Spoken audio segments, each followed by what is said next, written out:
प्रणाली राउत, जो 2015-16 की बैच की है। और ये हेरी गढ़चिरौली से है। और अभी ये अपना पोस्ट ग्रेजुएशन कर रही है German language literature and culture from JNU। तो मैं इनवाइट करती हूँ प्रणाली को कि वो अपना एक्सपीरियंस हमारे साथ शेयर करे। या जय हिंद टू ऑल। मेरा नाम प्रणाली ताराचंद राउत है। गढ़चिरौली डिस्ट्रिक्ट से बिलोंग करती हूँ, तो ये बहुत मतलब बैकवर्ड माना जाता है। अब मेरा जर्नी ये है कि जैसे मैंने मेरा स्कूलिंग यहीं से किया है, 8th स्टैंडर्ड तक। फिर मैंने इंग्लिश मीडियम वाला स्कूल ज्वाइन किया था, मेरा 10th तक वहां पे हुआ। फिर मैंने साइंस कॉलेज में, यहाँ का जो कि मतलब एक ऐसे बोला जाता है कि एक रेप्यूटेड साइंस कॉलेज है, सो कॉल्ड, जिसमें कुछ पढ़ाया नहीं जाता बट है नाम के लिए, तो मैंने मेरा 12th वहां पे किया। अब मेरा साइंस था। फिर मेरे दीदी जो नागलोक में पढ़ते हैं, तो उनको पता चला कि वर्धा में नालंदा एक एकेडमी है जहाँ पे सर हायर एजुकेशन के लिए प्रिपरेशन कराते हैं बच्चों को। तो दीदी ने मुझे इंसिस्ट किया कि देख तू अब वहां पे चल मेरे साथ, वो भी आएंगे और फिर हम दोनों चलेंगे वहां पे, पढ़ेंगे और फिर आगे का जो भी है तुझे एजुकेशन के बारे में पता चलेगा। मैंने बोला चलो ठीक है। तब तक मुझे ऐसा लगता था कि मुझे मेडिकल फील्ड में बहुत ज्यादा इंटरेस्ट है, फिर मैं मेडिकल करूंगी, मैं डॉक्टर बनूंगी। मुझे बहुत फैसिनेशन था इस चीज को लेके कि डॉक्टर बनना मतलब बहुत बड़ी बात है, नाम के आगे डॉक्टर लग गया तो बहुत बड़ा इंसान हो जाता है, जो कि फिर बाद में 12th के बाद मेरा मिथ टूट गया। मैं नालंदा गई, जो मुझे नागलोक के थ्रू पता चला था, मतलब दीदी के थ्रू मैं गई वहां पे। फिर मुझे अनूप सर मिले तो सर जी ने मुझे समझाया था, मैं ये बोल के गई थी सर जी के पास कि सर जी मुझे IAS के लिए प्रिपरेशन करवा दो और मुझे कुछ नहीं करना है, बस वो करा दो। अब सर हंसने लग गए, बोले कि बेटा आप अभी कर क्या रहे हो। मैंने बोला सर जी मेरा 12th हुआ है, अब मुझे ये पढ़ना है। तो सर बोलने लगे कि अच्छा चलो ठीक है, कोई बात नहीं, मैं प्रिपरेशन करवा दूंगा, लेकिन मैं IAS की नहीं कराऊंगा। अभी पहले आपको मतलब हायर एजुकेशन को लेके थोड़ा सा सीरियस होना है, हायर एजुकेशन के बारे में जानना है। तब मुझे सबसे पहले क्वेश्चन ये आया कि भाई हायर एजुकेशन होता क्या है। क्योंकि जिस फैमिली से मैं बिलोंग करती हूँ, मेरा बैकग्राउंड बहुत मतलब, मेरे मम्मी पापा दोनों भी मतलब 10th तक ही पढ़े हैं, लेकिन उनको ये था कि मेरे मतलब बच्चों को पढ़ाना है, आगे बढ़ाना है। और मेरा मतलब मेरे फैमिली का बैकग्राउंड हमेशा हमेशा से ये था कि उनको पता है थोड़ी थोड़ी चीजें, जैसे सावित्री माई फुले को लेके हम लोग मतलब घर में पापा मुझे हमेशा से बताते थे कि उनके जैसे आगे बढ़ना है, उनका इंस्पिरेशन लेना है, वो रोल मॉडल है तुम्हारे। तो इन चीजों को लेके हम बड़े हुए। तो फिर जब सर के पास गए तो सर ने बोला कि एजुकेशन इज मस्ट, आपको हायर एजुकेशन लेना है, फिर देखेंगे कि बेटा आपको जाना है नहीं जाना है। फिर मैंने सोचा कि चलो ठीक है, सर जी बता रहे तो कर लेते हैं। फिर मैंने शुरू किया मेरा जर्नी। शुरू में मुझे कुछ भी समझ में नहीं आता था कि क्या हो रहा है। एज इन की जैसे रीजनिंग पढ़ाते थे, फिर एडिटोरियल। एडिटोरियल तो मैंने कभी नहीं मतलब ऐसे देखा था इतने अच्छे से कि भाई एडिटोरियल भी कोई चीज होती है, उसको पढ़ना होता है, न्यूज़पेपर में इतने सारे पार्ट्स होते हैं, मुझे कुछ नहीं पता था। फिर सर ने धीरे धीरे समझाया कि एडिटोरियल को ऐसे पढ़ना होता है, फिर उसमें से इंग्लिश भी इम्प्रूव होगा आपका, जीके भी अच्छे से स्ट्रांग हो जाएगा। फिर रीजनिंग के बारे में पता चला, फिर एट लास्ट ये वो धीरे धीरे जो मतलब मेरा एम था वो चेंज होने लग गया कि भाई मुझे IAS नहीं बनना है, जो हायर एजुकेशन का सर ड्रीम दिखा रहे हैं ना वहां जाना है बस। अभी वो यूनिवर्सिटी के बारे में कुछ नहीं पता था, कुछ नहीं, बस चलना है, सर लेके जा रहे हैं, ड्रीम दिखा रहे हैं, चलो बस आगे बढ़ो। अब मैं बढ़ती गई। अब बीच में ये हुआ था कि मुझे फिर समझ में ही नहीं आने लग गई थी चीजें, कि हट रहा था माइंड कि नहीं मेरे से नहीं हो रहा है, पता नहीं मैं कर पाऊंगी नहीं कर पाऊंगी। फिर सर मुझे समझाने लगे वापस कि बेटा अभी तो शुरुआत है ना, अब सब शुरू कर रहे हैं, जीरो से स्टार्ट हो रहा है, आगे आगे बढ़ते जाएंगे, फिर नई नई चीजें सीखने को मिलेगी। तो सर का जो ड्रीम दिखाने का जो तरीका था ना कि देखो एजुकेशन मतलब लोगे आप, अच्छे अच्छे यूनिवर्सिटीज में जाओगे, JNU में जाओगे, टीस में जाओगे, फिर वहां से वापस आओगे, फिर मतलब जो चीज सर समझाना चाहते थे वो मुझे धीरे धीरे समझ में आने लग गई। अब मैंने एग्जाम्स भी दिए, फॉर्म भी मैंने, अब जो मैंने JNU का भी है मेरा, वो भी मैंने बहुत रो धो के भरा था कि मुझे JNU अभी नहीं जाना है, मुझे TISS जाना है। फिर लास्ट मोमेंट पे सर ने जबरदस्ती से फॉर्म भरवाए थे कि बेटा भरना ही है, मतलब भरना ही है, उसमें कोई मतलब दूसरा ऑप्शन ही नहीं है आपके पास। डांट वाट खा के फिर फॉर्म भर लिया अब एग्जाम भी देने चले गए, वापस आ गए। TISS में भी सिलेक्शन नहीं हुआ था फिर।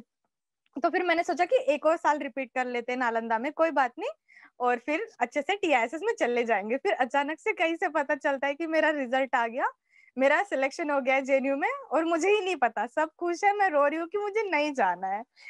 अब सर आए क्लास में, सर जी बहुत खुश थे, ऐसे बोले थे कि बेटा चलो अच्छा है, फिर बैग पैक कर लो, 2 ही दिन बचे थे। मतलब मुझे वहाँ जाके एडमिशन करवानी थी। फिर सर जी ने मुझे बोला कि बेटा देखो अभी जल्दी से पैक वैक कर लो, मैं टिकट विकेट करा देता हूँ, फिर आप चले जाना।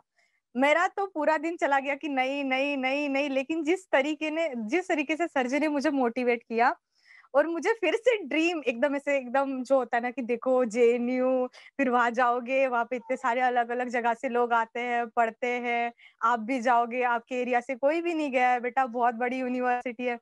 तो वो जो एक सर का जो जिस तरीके से सर मोटिवेट करते हैं ना, मुझे वो लगता है कि एक एनर्जी ड्रिंक होता है, कि बस पी लो और आगे बढ़ो। मतलब एनर्जी वापस आ गई और फिर मैंने चल दिया, मैं चली गई। अब वहाँ जाने के बाद ऑलरेडी 15 दिन तो हो चुके थे, मेरी क्लासेस शुरू हुए। मेरा लेट एडमिशन था, मतलब सेकंड लिस्ट में हुआ था मेरा सिलेक्शन, तो तब मुझे लेट हो गया था। अब मुझे और डर लगने लग गया कि अब मैं वहाँ पे कैसे कवर अप कर पाऊँगी सारी चीज़ें। मैं गई, जर्मन लैंग्वेज, एक तो दूसरी लैंग्वेज सीखना मेरे लिए बहुत ज़्यादा मतलब मुश्किल सा लग रहा था, लेकिन सर जी ने बोला था कि हो जाएगा, आप कर लोगे। मैं गई, वहाँ पे 15 दिन हो चुके थे, मेरे क्लासेस मुझे कुछ नहीं समझ में आ रहा था, मैं क्लास में जाके बैठ गई। वो सारे जर्मन में बात कर रहे हैं, मुझे कुछ भी पल्ले नहीं पड़ रहा था, फिर भी मैंने सोचा कि चलो कोई बात नहीं। 1 महीना बीत गया, मैंने सर जी से बोला, "सर जी मैं वापस आ रही हूँ, मुझे कुछ नहीं होने वाला है मेरा, मैं बस वापस आ रही हूँ।" हर बार यही होता था कि मुझे वापस आना है, लेकिन सर जी की जो बातें होती थी, जो सपने सर दिखाते थे ना कि भई ये है, वो है, आगे बढ़ना है, हमें सोसाइटी के लिए कुछ करना है, आपके परिवार के लिए कुछ करना है, तो ये चीज़ें मुझे आगे बढ़ने में बहुत मतलब हेल्प करती थी। फिर मैंने मेरे 3 साल कंप्लीट कर लिए बैचलर्स के, ठीक है? अभी भी मैं बीच में ये हो रहा था कि मुझे मास्टर्स नहीं करना है, बस हो गया, मैं थक चुकी हूँ, सर जी मुझे बचा लो, मुझे टीआई से जाना है या कहीं और जाना है, लेकिन जेएनयू नहीं जाना है। अब सर जी बोलने लगे कि बेटा ऐसा नहीं होता है, लाइफ में ये है, वो है, आगे बढ़ना है, टॉयफल देना है। फिर जो ड्रीम दिखा रहे हैं सर, वो उसको पूरा करने की ताकत मुझे अभी वापस आ रही है। अब मुझे ऐसे लगने लग गया कि चलो करना है। अब जो ये बैकग्राउंड मेरा जिस फैमिली से मैं बिलॉन्ग कर रही हूँ ना, वो फैमिली भी मुझे बहुत सपोर्ट करती है। अब अगर सोसाइटी की बात करें कि बच्ची है, क्यों भेजना है, इतने दूर जाना है, कहाँ गढ़चिरौली, कहाँ दिल्ली, वहाँ पे तो बच्चे बिगड़ जाते हैं, उनको मतलब पढ़ाई तो कुछ नहीं होती है, मस्ती ज़्यादा होती है, बच्चा बिगड़ जाएगा, मत भेजो। पापा के जो यहाँ के सीनियर्स हैं ना, वो बोलने लग गए। तो पापा ने बस एक ही वर्ड बोला था कि मुझे मेरी बेटी को पढ़ाना है और मुझे उस पे पूरा भरोसा है, वो जाएगी, वो पढ़ेगी। बात का बाद में देख लेंगे, लेकिन वो जाएगी। ये चीज़ मेरे लाइफ में बहुत इम्पोर्टेंस रखती है कि सर जी का सपोर्ट, मेरी दीदी का और फिर मेरे पापा और मेरी पूरी फैमिली जिस तरीके से मुझे सपोर्ट कर रही है, तो वो सपोर्ट मैं चाहती हूँ कि हर एक लड़की को मिले उनके फैमिली से। है ना? जैसे सर जी यहाँ पे भी आए थे, अरीब में भी हम लोगों ने एक प्रोग्राम कंडक्ट करवाया था, जहाँ पे लड़के मतलब बच्चे आए थे सुनने सर जी की बातें और वो भी बहुत इंस्पायर हुए। अभी 1-2 बच्चे हैं जो वहाँ पे मतलब नालंदा में पढ़ रहे हैं यहीं से। तो वो एक चीज़ मेरे लिए बहुत मतलब मायने रखती है कि भई हम अकेले नहीं गए हैं, हमारे साथ और भी बच्चे आ रहे हैं आगे। और मैं चाहती हूँ कि ऐसे प्रोग्राम्स मतलब जो कंडक्ट सर कराते हैं अभी नालंदा, डिजिटल नालंदा, जब मैं नालंदा आई थी, नालंदा मतलब ऐसे अंडर कंस्ट्रक्शन बिल्डिंग की में होता था।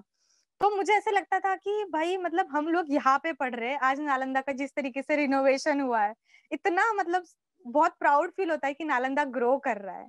और बच्चे बढ़ रहे हैं, बच्चे आगे जा रहे हैं अभी, अच्छी-अच्छी यूनिवर्सिटीज़ में पढ़ रहे हैं, सेंट्रल यूनिवर्सिटीज़ में हैं। तो ये चीज़ मतलब एक मोटिवेशन जो लोगों को चाहिए ना, वो नालंदा बहुत अच्छी तरीके से दे रहा है। अब रही बात सावित्रीमाई फुले की, बाबा साहब की, तो इन लोगों ने तो मतलब सोसाइटी के लिए इतना सब कुछ कर रखा है कि हम जितना बोले उतना कम है ना? लेकिन अगर वो लोग ना होते और हमें कॉन्स्टिट्यूशन में ये राइट्स नहीं मिलते, तो शायद मैं नहीं बोल पाती यहाँ पे और मेरे जैसे बहुत सारी लड़कियाँ जो पढ़ रही है, बोल रही है, वो भी नहीं कर पाती ना।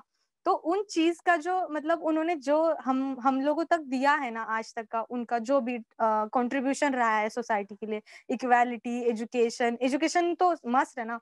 तो इन चीज़ों में उनका जो कंट्रीब्यूशन रहा है, उनको हमें आगे लेके जाना है।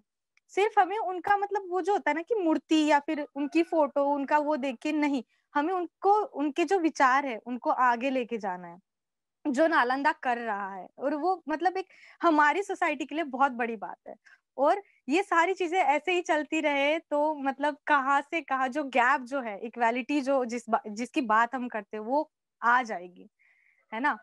तो और तो मैं क्या बोलूं, मैं ये बोलना चाहूंगी कि नालंदा और नालंदा पूरी टीम को, सपना ताई और जो मतलब जब हम आए थे नालंदा में हम कैसे थे, आज कैसे है, मतलब जो चेंज मुझे दिख रहा है मेरे में या फिर मेरे और भी जो कुलीग्स है उनके बीच में, तो मुझे ऐसा लगता है कि बहुत अच्छा ये चीज है, ग्रोथ जो दिख रही है वो ऐसी ही बनी रहे। और thank you so much Anup sir ji, Sapna tai, Nalanda की पूरी टीम, और थैंक यू सो मच मुझे इस यहाँ बोलने के लिए मतलब चांस दिया, और मुझे बहुत अच्छा लगा। और सबको सावित्री माई फुले की one one 119th birth anniversary की बहुत बहुत शुभकामनाएं। थैंक यू, जय भीम। थैंक यू प्रणाली, आपने आपका बैकग्राउंड बताया कि मैं कैसे बैकवर्ड एरिया से आती हूँ, किस तरह मेरा अप्स एंड डाउन चलता रहा स्टडी में। फिर आपने हमारे अनुप सर को एनर्जी ड्रिंक जैसे कहा, जैसे हम सब मानते भी हैं उनको कि वो है energy drink. Thank you so much, आपने हंसते हंसते आपकी जर्नी बताई। Thank you.